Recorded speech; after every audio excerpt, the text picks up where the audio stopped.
The fluorescent lights of the hospital kitchen hummed low as Ethan adjusted the last lid on a neatly packed container of food. It was almost midnight, the end of another long shift. Steam still curled from the rice bowl he'd just sealed. He stood still for a moment, wiping his hands on his apron, staring at the bags he'd carefully packed. 2 meals for the kids. Sam liked extra broccoli, Ella didn't. And one for Leah, her favorite, grilled lemon chicken with roasted sweet potatoes. He packed them into his backpack like they were fragile letters, not food. Not just nourishment, a message. Every evening for the past few years, this had been his ritual. Come rain, fatigue, or chaos, he cooked, packed, and brought home dinner. Quietly, without ceremony. He liked it that way. He didn't need praise. But he hoped, maybe, that the effort spoke louder than words. The drive home was quiet. The city had mostly gone to sleep. At red lights, Ethan sometimes caught himself watching other windows lit up in apartment blocks, wondering what kind of dinners happened behind them. But not tonight. Tonight, he was tired. As he pulled into their driveway, he noticed extra cars parked nearby. Ah, right. Leah had mentioned her friends were coming over. A little wine night, she'd said. He stepped inside to the gentle hum of music and the bright sound of laughter. Candles flickered in the living room. Kira's voice, loud and familiar, floated through the air. Leah sat curled on the couch with a wine glass in hand, head thrown back in laughter. Ethan smiled faintly. He kissed Leah on the cheek in passing. Hey, he murmured. She barely looked up, still chuckling at something Kira had said. He dropped the food on the kitchen counter, unboxed the meals quietly, and placed them where he always did. Then, with a tired sigh, he headed toward the hallway. All he wanted was a shower and sleep. Halfway down the hall, he paused. Something in the tone of their laughter pulled at him. A strange edge, something slightly off.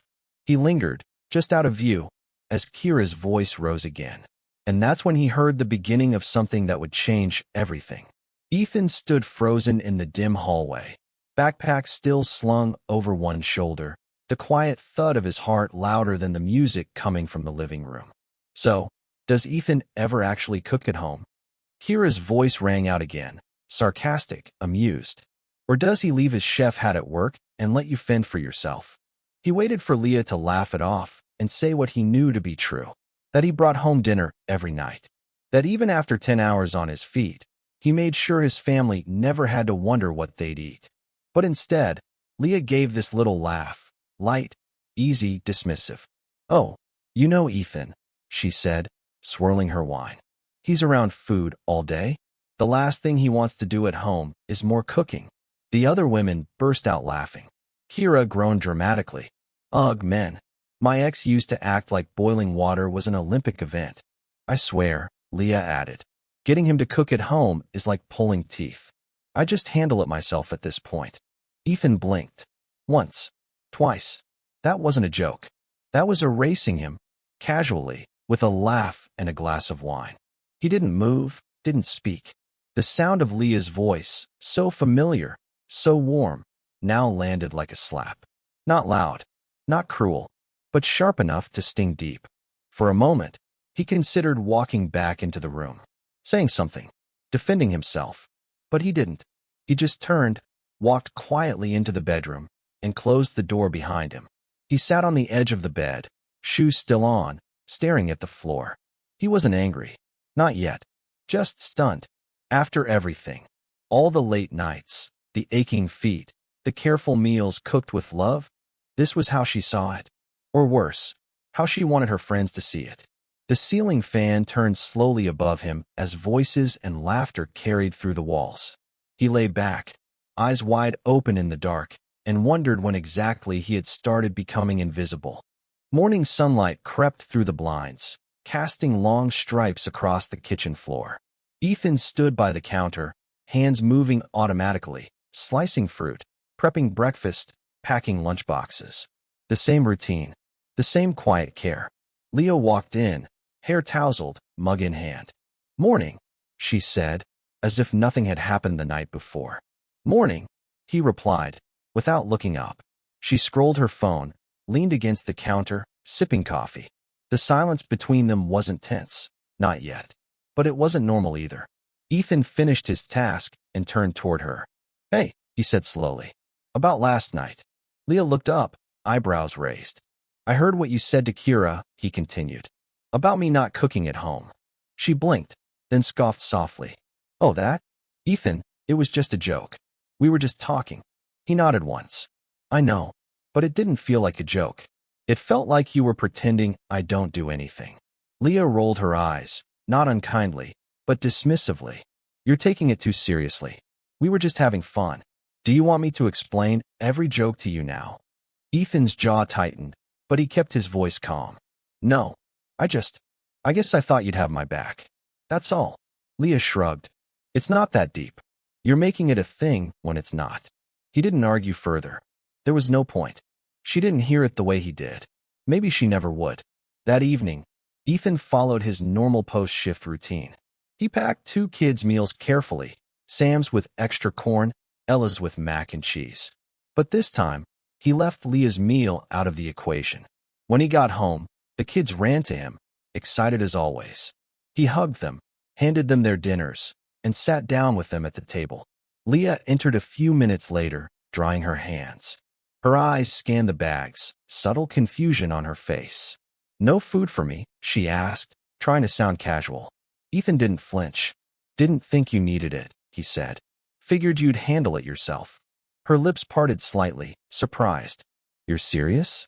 He didn't answer. She stood there a moment longer, then turned without a word and walked to the fridge. He watched her pull out a loaf of bread and make herself a sandwich. It wasn't about revenge. It wasn't even about dinner. It was about being seen. And tonight, he had chosen silence, not out of anger, but to let the emptiness speak for itself. The next 3 evenings passed in a quiet, uneasy rhythm. Dinner for Sam and Ella, nothing for Leah. Ethan didn't raise his voice. He didn't bring it up again. He just did what he'd always done, -1. Leah never asked directly, but her body language spoke louder than words. The way her eyes lingered on the food bags when he walked in, the way she opened and closed the fridge with just a little too much force. The way she sighed, loudly, deliberately. On the second night, as she stood at the counter making herself a grilled cheese, she said to no one in particular, "It's so exhausting having to cook after a full day." Ethan didn't respond, just kept helping Ella with her math worksheet. The third night, she tried a different tactic, humor. You know, she said as she stirred a pot of instant noodles, I might have to hire a personal chef. This house is clearly understaffed. Still, Ethan said nothing. To the kids, everything seemed normal. Sam asked about soccer. Ella talked about a picture she drew. But beneath the surface, a quiet standoff played out, polite, controlled, tense. Ethan wasn't being cruel, but he wasn't backing down either. He didn't want to fight. He didn't want to win. He wanted her to understand. Understand that the dinners weren't just meals. They were care. Consistency. A way of saying, I'm here every night. And when she'd laughed it off like it meant nothing, he needed her to feel, even a little, what that absence felt like. Leah, for her part, seemed torn. She wasn't used to him drawing a line. Wasn't used to him saying no, even silently. Each night, she waited for the break. For him to go back to normal. To slip back into his role. But he didn't. And slowly, the weight of the silence began to settle over both of them like a fog. Neither cruel, neither loud. Just 2 people sharing space, meals, and silence, with everything unsaid simmering just beneath the surface. Thursday night, just after 8 p.m., Ethan knelt beside Sam's bed, pulling the blankets up over his son's chest. The glow-in-the-dark stars on the ceiling flickered softly in the dark. Dad, Sam asked, voice small. Yeah, buddy. The boy hesitated, blinking up at him. Why don't you bring food for Mom anymore? Ethan's breath caught for a moment. He managed a gentle smile. Mom's just been making her own dinner this week, he said. Nothing to worry about. Sam nodded slowly, unconvinced. She said she was tired last night. You always bring food. Maybe she's tired too. Ethan ruffled his hair. You've got a good heart, Sam. Don't worry, okay? Grown-up stuff sometimes just needs space. Sam nodded again, but the question stayed with Ethan long after he'd kissed both kids goodnight. Back in the kitchen, Leah sat at the table scrolling on her phone, a half-eaten salad in front of her. She didn't look up as Ethan entered. He stood silently, watching her for a second. Then he said, "Sam asked why you don't get dinner anymore." Leah's fingers paused on the screen. "I told him it's grown-up stuff," Ethan added. She sighed. "Ethan, are we really still doing this?" He kept his voice even. "It's been almost a week. I've tried to talk to you. You brushed me off. Twice. I told you I was just trying to keep it light. It wasn't that serious." He leaned on the counter, tired but steady. "It's serious to me. Because it wasn't just a joke. It was you pretending what I do every night doesn't matter." Leah looked up, irritation flaring. "You're being dramatic. I didn't insult you. I just didn't want to make things weird in front of Kira." Ethan shook his head slowly. "You didn't have to defend me. Just tell the truth. That I bring dinner home every night. That I try." She crossed her arms. "So now this is about truth and honor?" "No," he said, voice lower now. "It's about feeling like the person I come home for every night doesn't actually see me." Leah looked away, jaw clenched. Ethan let the silence hang for a moment, then turned to clean up the kids' plates. The quiet had changed now. It wasn't just tension. It was disappointment. And the worst part was, she still didn't get it. Friday evening arrived like all the others that week, quietly strained. The air in the house felt tighter, like something heavy hung between the walls. Ethan came home with the usual meals for Sam and Ella, their favorites. Leah sat on the couch pretending not to watch as he unpacked the food. He could feel her eyes flicking toward the takeout bags, hoping, waiting. There was nothing for her. Again, the kids ran off to the dining table.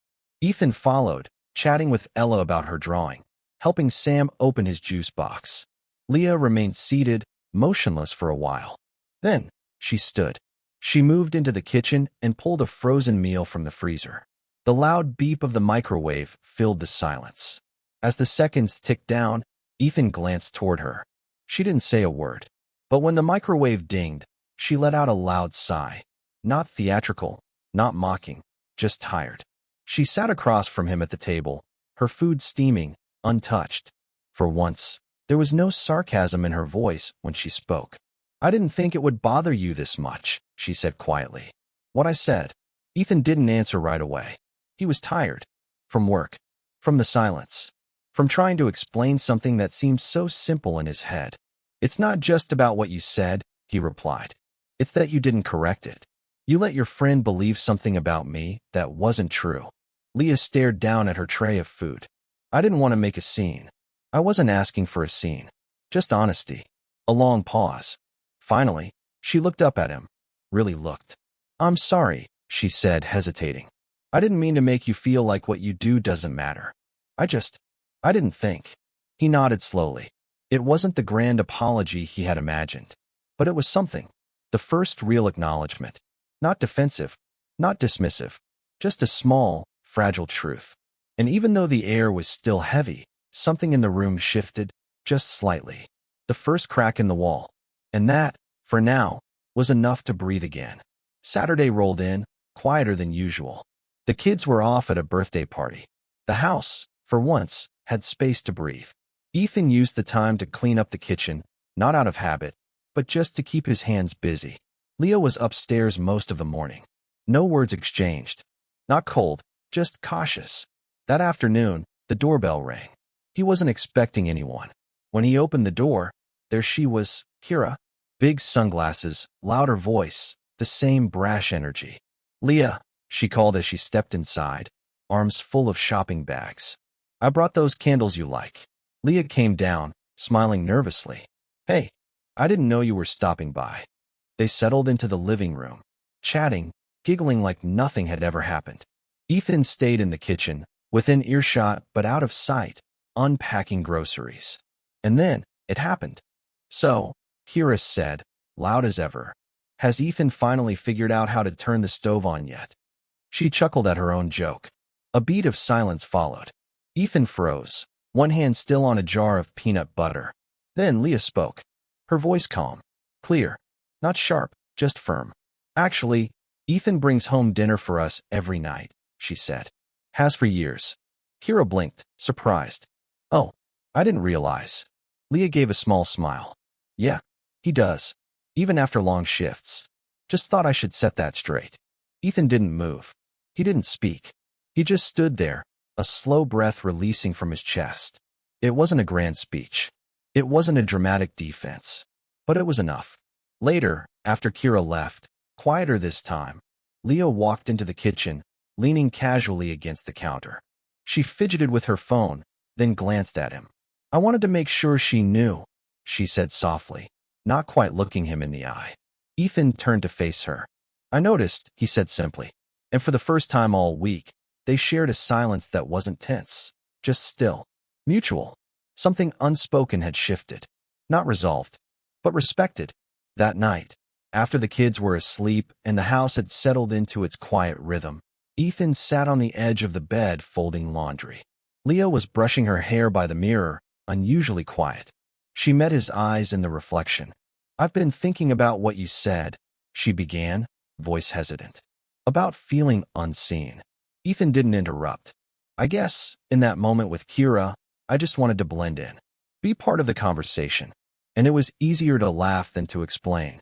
He nodded slightly. But at whose expense? She turned, facing him fully now. I know. It was wrong. I didn't mean to make you feel small. You didn't make me feel small, he said, his tone steady. You made me feel invisible. Leah winced at that. Not defensively. More like someone realizing their foot had landed on a bruise they didn't know was there. I think, she said slowly, I felt this pressure to match Kira's stories. Like, if I said my husband actually does the cooking, I'd sound like I was bragging. Like we weren't relatable. Ethan raised an eyebrow. So you erased me to seem relatable? She looked down. I didn't realize how it would sound, or how much it would hurt you. But after you stopped bringing me food, I got it. Not just the missing dinner. The silence. The message. Ethan sighed, a long, tired breath. It wasn't to punish you. I know. It was the only way I could make you feel what I feel when I'm overlooked. Leah nodded slowly, then stepped closer. I'm sorry, she said, finally looking directly at him. Not just for what I said, but for not hearing you when you tried to explain. I get it now. He studied her for a moment, then softened. Thank you. There was no need to drag it further. She'd said what needed saying. And for the first time in days, Ethan felt like his words hadn't just bounced off a wall. They'd landed. And more importantly, they'd been received. The following Friday, Ethan came home expecting the usual. Tired kids, a quiet living room, a fridge waiting to be filled. But as he stepped through the door, something was different. The house smelled warm, familiar, like garlic and rosemary, and something slow-roasted. He followed the scent to the kitchen and stopped. Leah stood at the stove, apron tied loosely around her waist, gently stirring a pan. The table behind her was already set, napkins folded, glasses filled, even candles lit.